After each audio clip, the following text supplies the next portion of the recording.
Mirror, mirror on the wall, who is the fairest of them all? In this video we talk about the magical act of scrying.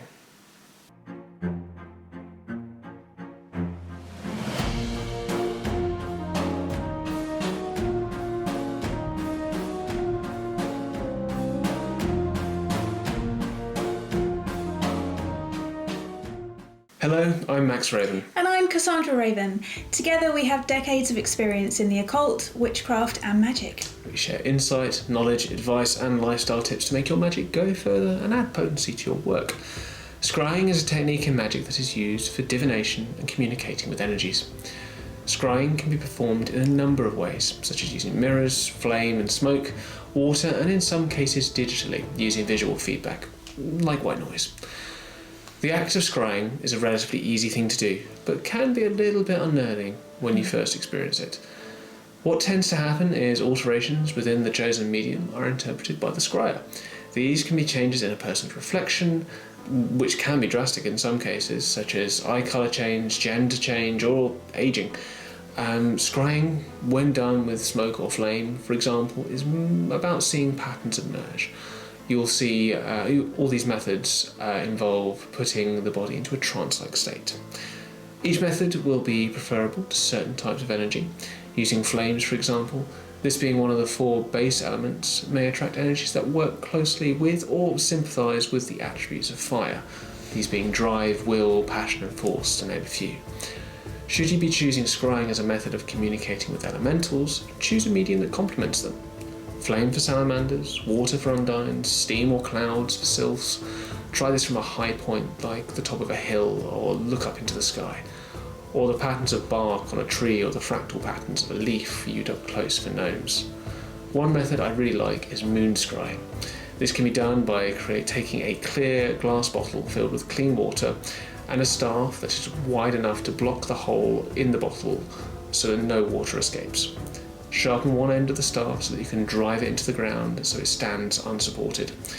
Take this to a place where you can see the moon clearly. Arrange yourself so that your seating area has the light of the moon shining through the glass onto you. Use the refractions of the lunar light as your medium.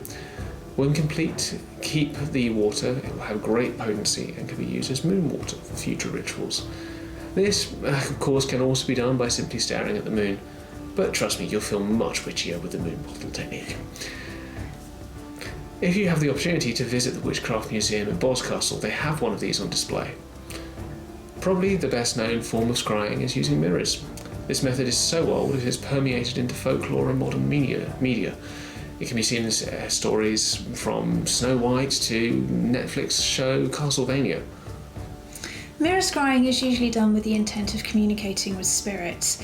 Perhaps the spirits connected to the location, people present, or guides. And this is a great way to meet your spirit guides and have a clear visual of what they look like.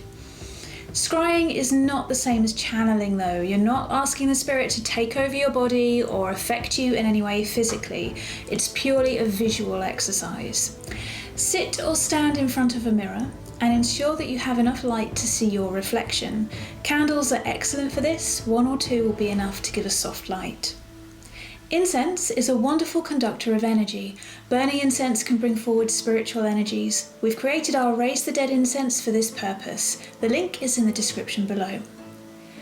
Ask the spirits or your guide to show themselves in the reflection, using your features as a base. Relax your eyes and wait a few moments for the changes to take shape.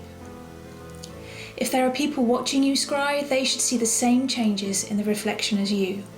This is a physical manifestation and you don't need psychic or mediumistic abilities to do it. You may see the image begin to move or speak. Try to remain relaxed and observe carefully, refraining from judgment or fear. This method can also be applied using ink in water. When you've finished, thank the energies for making themselves known and either cover the mirror or put it away. You can burn cleansing incense, such as our Rest in Peace incense, and light a white candle for protection and cleansing. Let us know in the comments your experiences if you've ever tried this yourselves. Don't forget to like this video and subscribe to our channel. It helps more people see our content. Thanks for watching. Bye-bye.